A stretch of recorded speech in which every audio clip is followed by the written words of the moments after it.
Shabbat Shalom, everybody. There are more rules and regulations in this week's parasha, Teitzei. And one of the things is about stoning people. And, if you just read Torah literally, then you're a fundamentalist. We need to be looking for the meaning, the hidden meaning, the meaning for our lives. This wisdom comes from thousands of years ago. We need to bring it into the modern age. We need to think through things. We need to decide what's important, what's not important. And it says you shall stone them until they die. And for me, studying Kabbalah and studying Torah, it means that you should stone their ideas. The Torah says go forth and multiply. It doesn't say what you should multiply. And for me, it should multiply ideas. There should be new things happening, new things tried, new things tested. And so when you stone someone, you don't stone them to death. What dies is perhaps false thinking, bad ideas, bad processes, something that someone did that they shouldn't have done.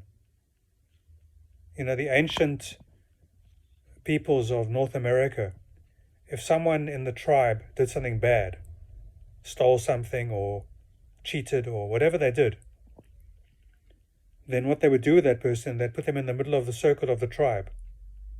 And the whole tribe would sit around in the circle with the person who'd done the misdemeanor in the middle of the circle. And they would sit there until the person realized their faults and they repented. Honestly, with full and sincere integrity and repentance. And so this is how I see being stoned to death, that these fake ideas are stoned. And the reason that happens is because, something that's fake today might be discovered to be not fake tomorrow. And then you've killed somebody. Obviously, if someone murdered somebody or they stole something, then they need to be rehabilitated. But not stoned. Never stoned. The portion also talks about that one shouldn't wear wool and linen together in the same garment, yet the high priest could wear these different materials together in his garments. And why is that? And that's because there's some understanding that happens when you wear these different kinds of garments together. That you need to have a certain level of understanding and wisdom before you can do that. That if you do it straight off the bat, then it could be a problem. It's like laws about, can you carry the shofar to the synagogue? On what day can you, what day can't you? So the general ruling is that you can't, on a Shabbat or on a Sabbath day and all sorts of things, because, you might know that it's okay, but someone else might see you and they might take that in a bad way. And that's the same thing as you in your car.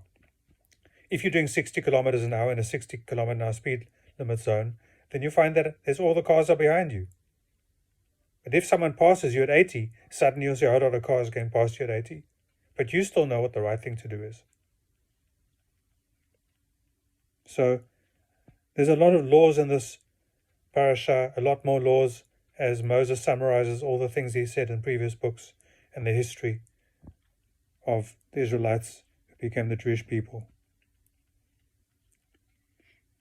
There's a lot of laws about marriage and divorce and, if you have a slave, if you take a slave girl, then when can you sleep with her? And if you do, she becomes your wife. You can't treat her like a slave. So that even in this parasha, there's, this difficult concept of slavery and, actually getting through it, finding a path to the other side. And I think that the wisdom is that, these people realized that there was no single step and that there was a process. And they open and invite us to accept that there's a process and a way to go from A to B. So wish you Shabbat Shalom. And as always, please like, subscribe, share, comment, and feel free to direct message me as well. Thank you. Bye.